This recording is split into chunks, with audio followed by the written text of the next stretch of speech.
Brooklyn, New York. 1965, the Paramount Theater. Backstage, after the show, Little Richard was screaming. Not at the audience. Not at a promoter. Not at his tour manager. At his guitarist. A young man who'd been playing in his band for months. A quiet guy who went by the name Maurice James. A damn good guitar player. But tonight, Maurice had crossed a line. "Don't you ever play your fucking guitar behind your head again," Little Richard shouted. "Don't you upstage me. I'm fucking Little Richard." The guitarist stood there, silent, taking it, knowing he'd been caught. Because the crowds that night hadn't been screaming for Little Richard. They'd been screaming for him. And Little Richard, one of the founding fathers of rock and roll, one of the most explosive performers in music history, was not about to be upstaged by his own backing musician. Maurice James would be fired soon after. But the world would come to know him by another name, Jimi Hendrix. And the very things that got him fired from Little Richard's band would make him the greatest guitarist who ever lived. To understand how Jimi Hendrix ended up playing guitar for Little Richard in the first place, you have to understand where Jimi was in 1964. He was nobody. Born James Marshall Hendrix in Seattle in 1942, he'd grown up poor. His mother died when he was young. His father was distant. Music became his escape. Guitar became his obsession. By his early 20s, Jimi was grinding it out on the Chitlin Circuit, the network of clubs and theaters across the American South where black musicians could perform in the segregated 1960s, backing other artists, playing other people's music, trying to make enough money to survive. He'd played with the Isley Brothers in 1964. Good gig, steady work. But Jimi kept getting restless. He wanted to play his own way, do his own thing. And backing bands didn't allow for that. You played what you were told to play, nothing more.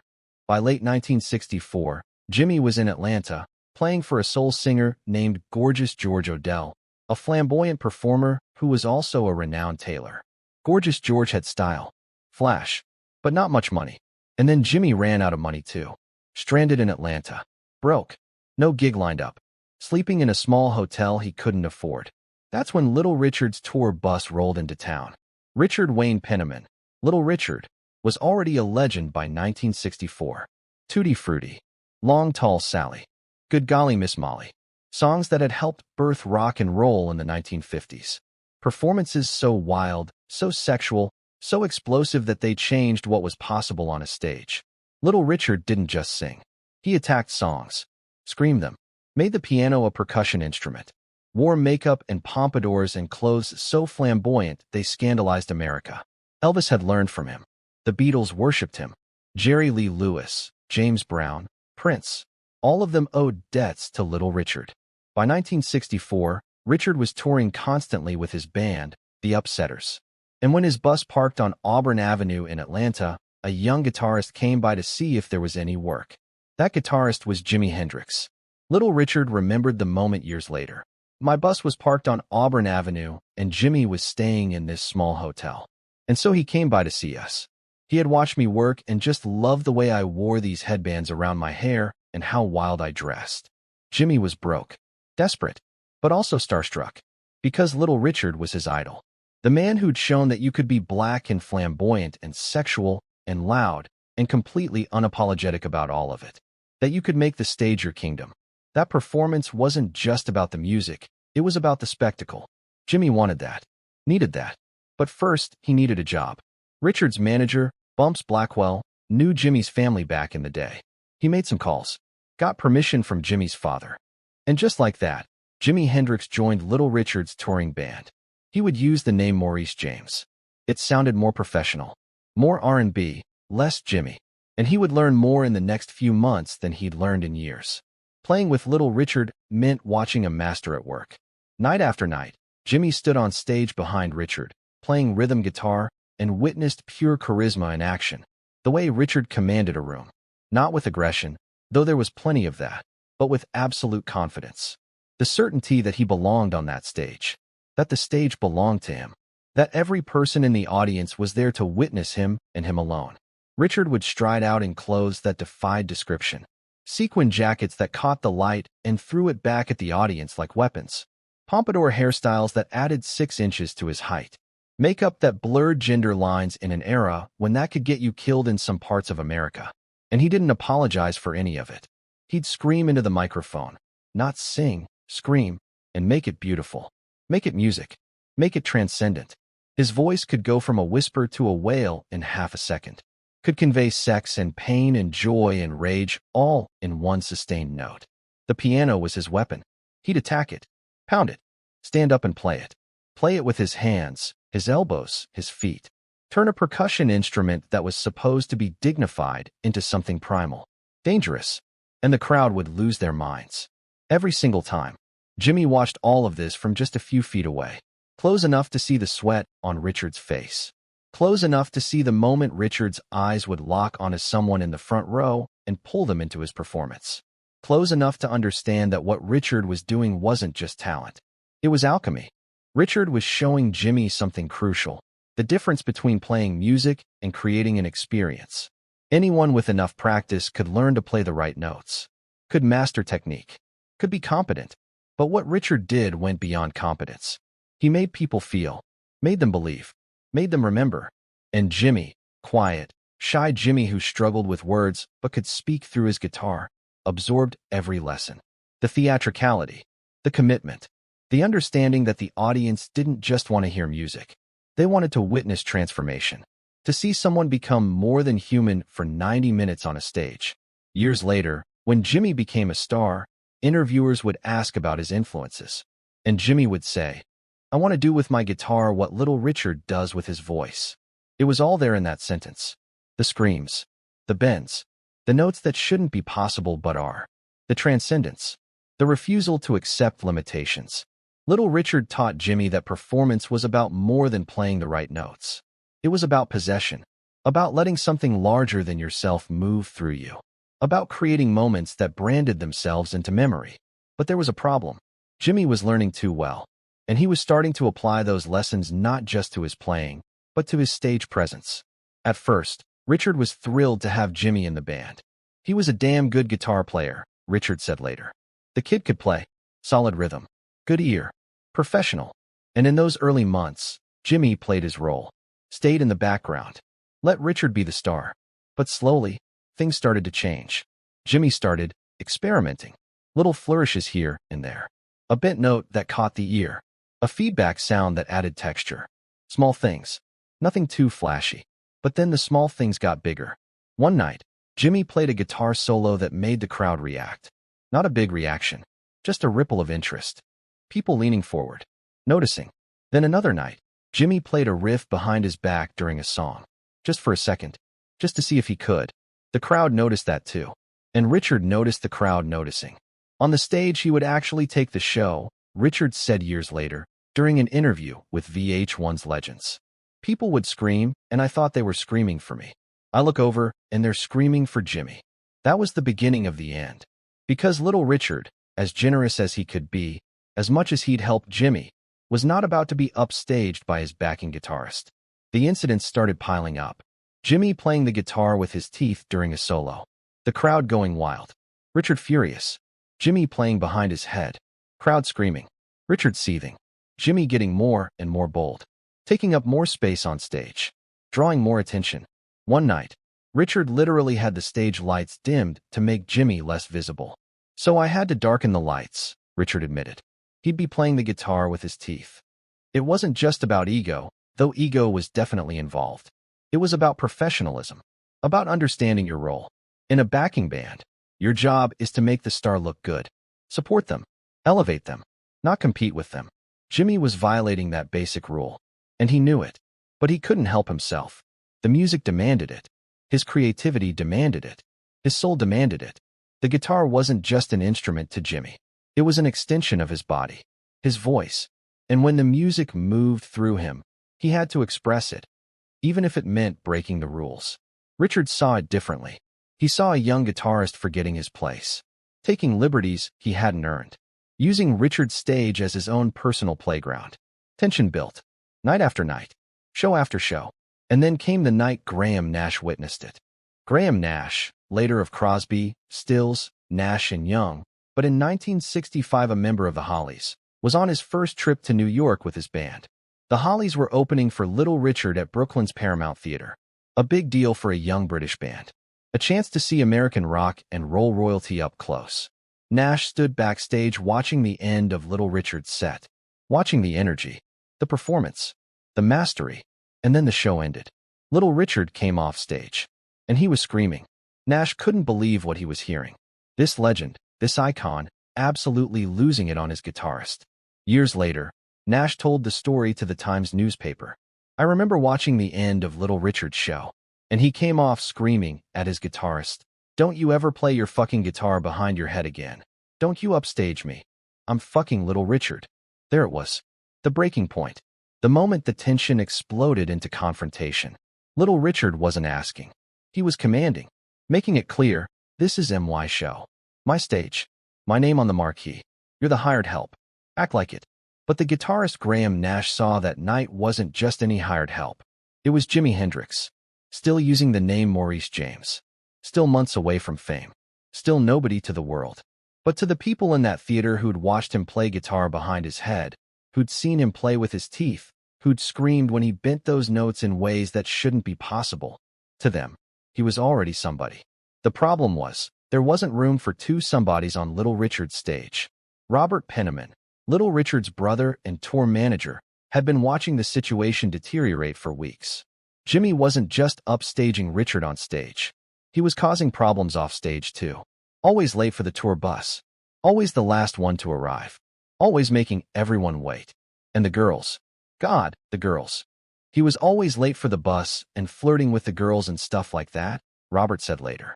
For a tour manager trying to keep a tight schedule, trying to get the band from city to city on time, trying to maintain professionalism, Jimi was a nightmare. Talented? Absolutely. But talent doesn't matter if you can't show up on time. Robert gave Jimi chance after chance. Warnings. Second chances. Third chances. But Jimi kept pushing boundaries. On stage and off. And then came the final straw.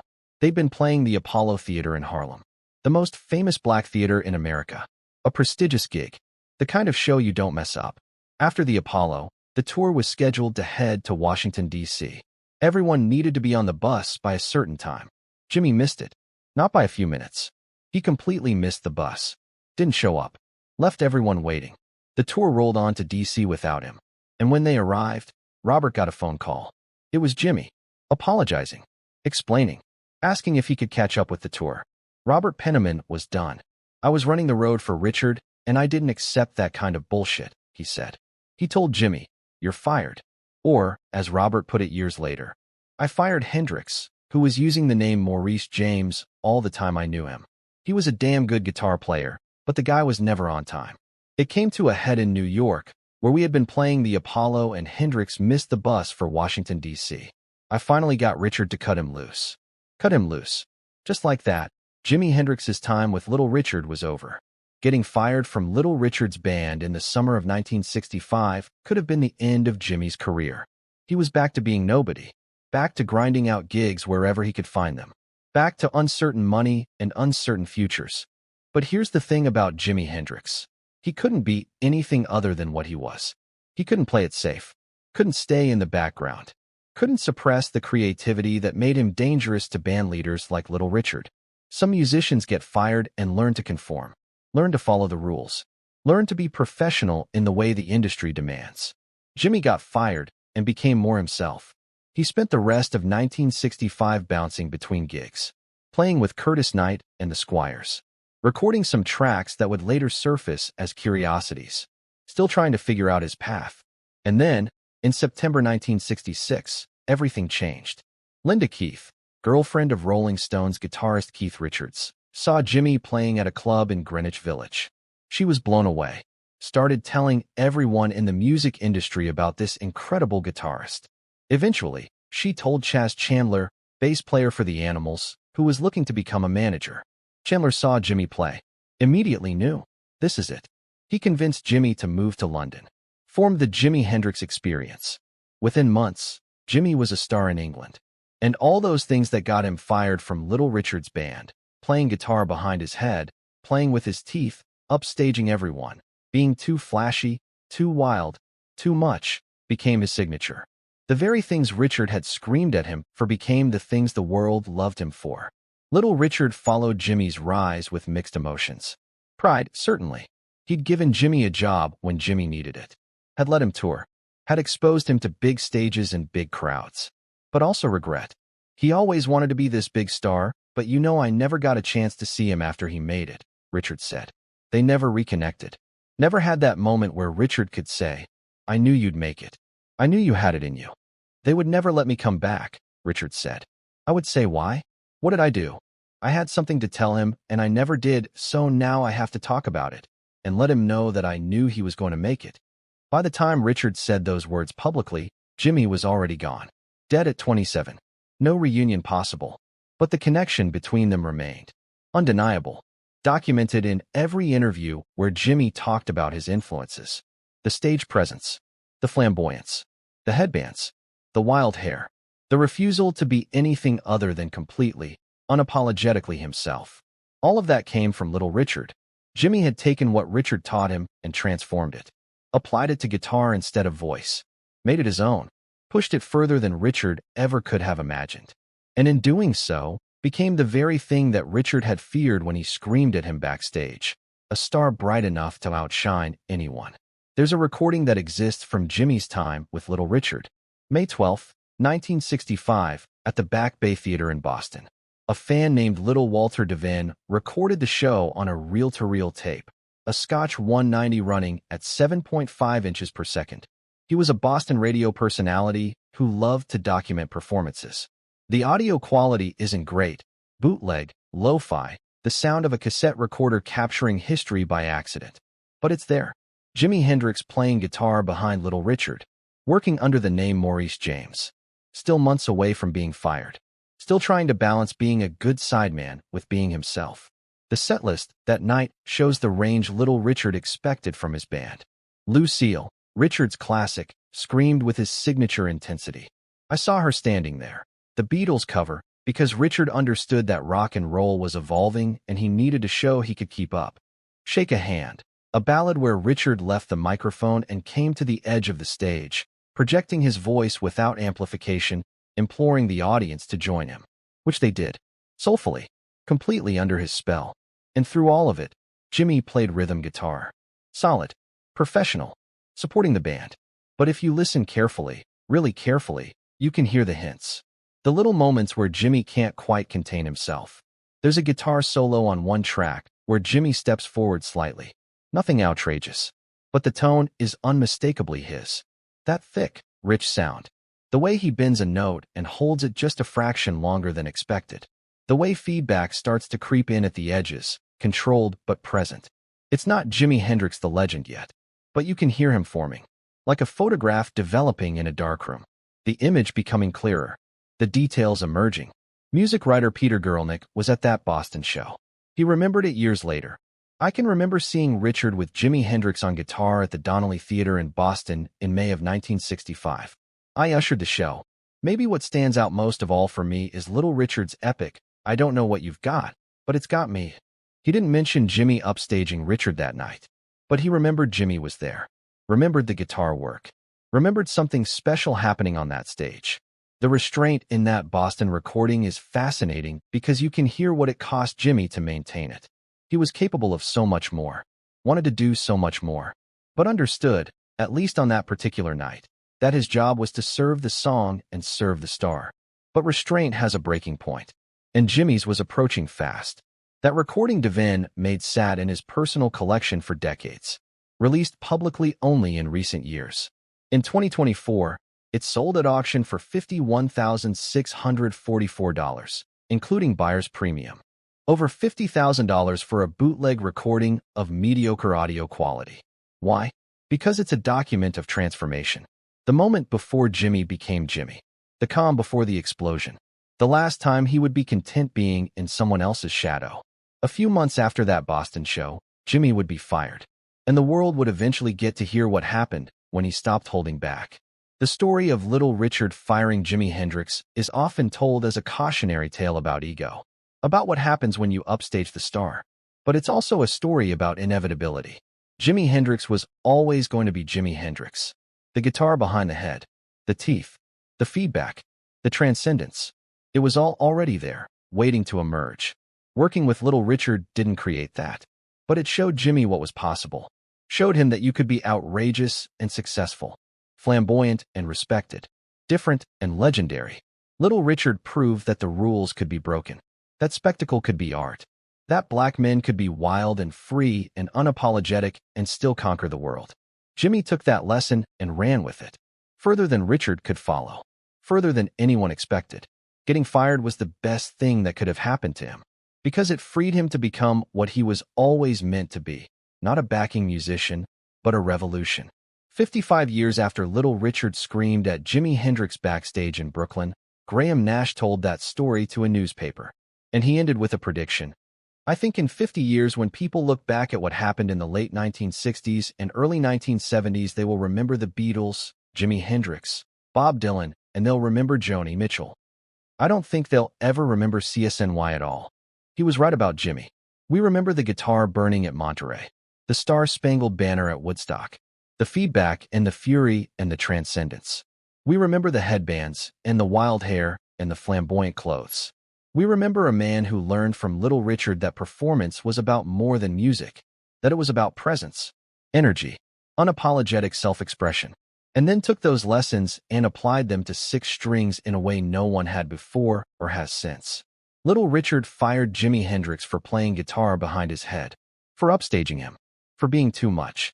But too much was exactly what the world needed. And the moment Little Richard screamed, "Don't you ever upstage me again," he was already too late. Because Jimi Hendrix was about to upstage everyone, including the legends, including Little Richard himself. Brooklyn, 1965. A backstage confrontation, a firing, and the beginning of the greatest guitar player the world would ever see.